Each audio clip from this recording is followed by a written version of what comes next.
On my side, I always had Emerson Mnangagwa.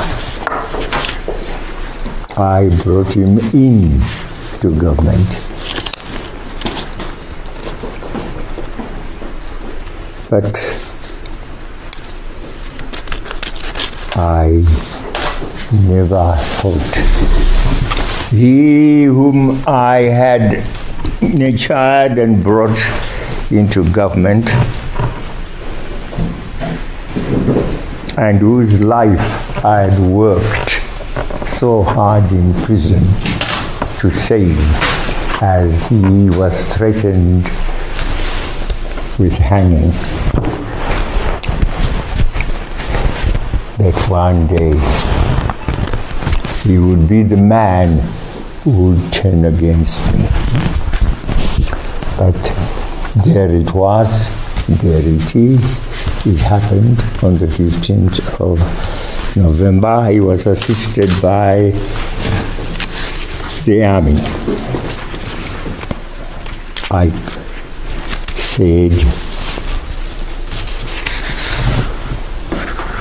it was a coup d'etat.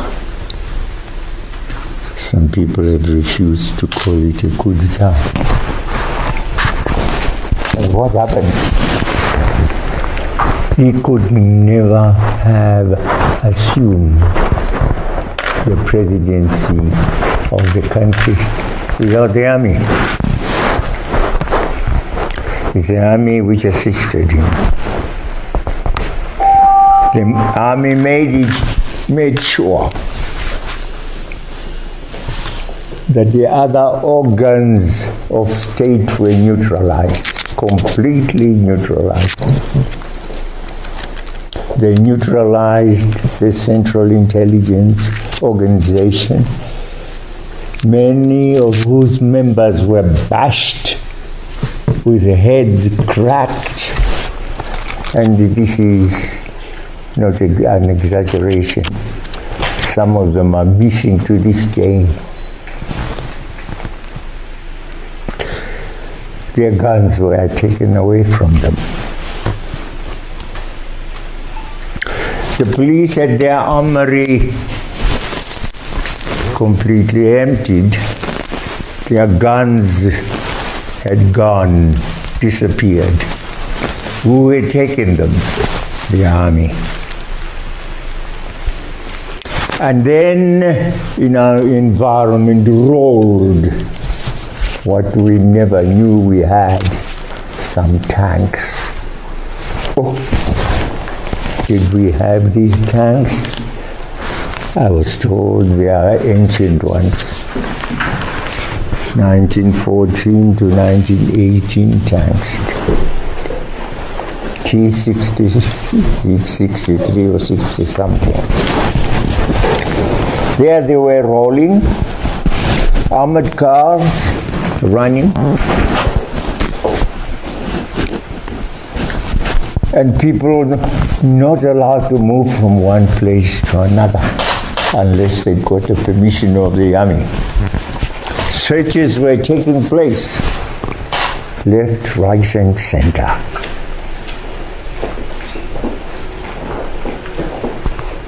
Persons being arrested.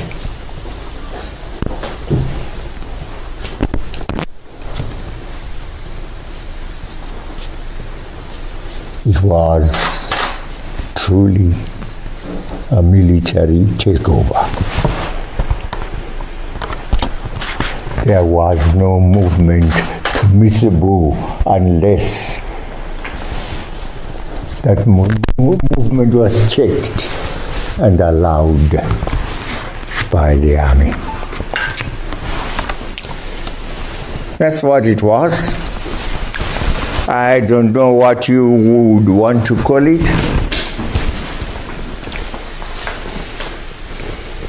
but our people had not experienced such an environment before. We had prided ourselves on being very democratic. Every day,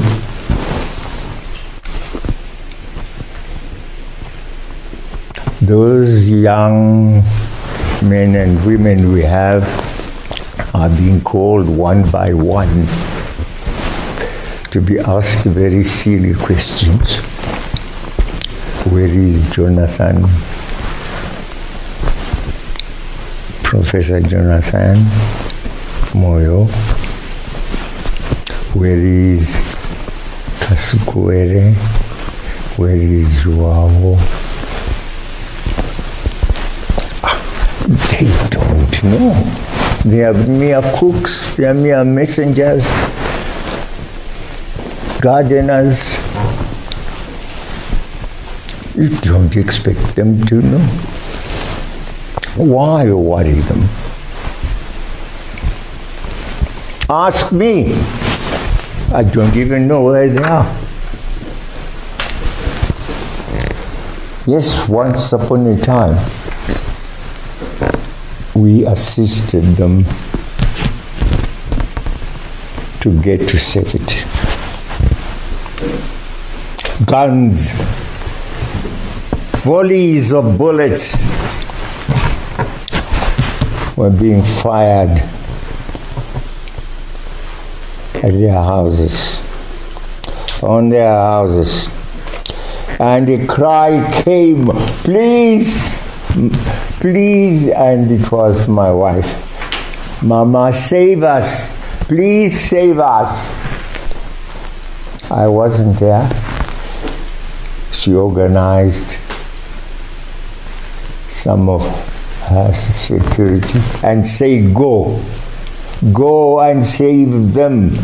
What happens to you, I don't know. You may die on the way, but go. And she put together the cars and the persons that she had. I wasn't here. And so they were brought to here, to our house. Jonathan, Professor Jonathan Moyo, Kasukuere, and their families. The one had about 4 children, wife and 4 children. The other, wife and 3 children. And we kept them here and said to them, we will keep your families. We said that to the men, but you men find your way out. Go where you can, but we will keep your wife and the children here and save them. And so they left. We don't know how, and we don't know where they went. And we kept their families here until the situation was slightly better. Then they asked to get back to their homes. Today Emerson is no longer on my side. I'm no longer the president. He is. I called him president the other day and he said, oh, no, don't please call me president. Call me Emerson. I said, I can't call you Emerson anymore. Okay, I'll call you ED.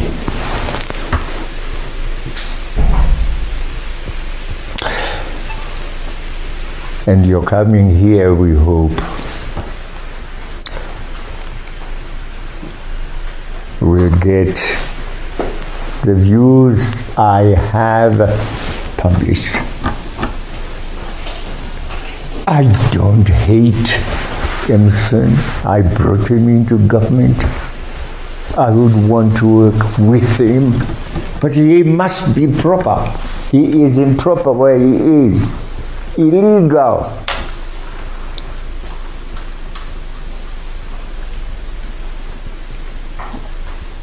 And if it is to correct that illegality that he would want me to discuss with him, I'm willing.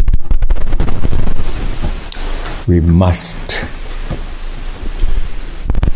undo this disgrace which we have imposed on ourselves.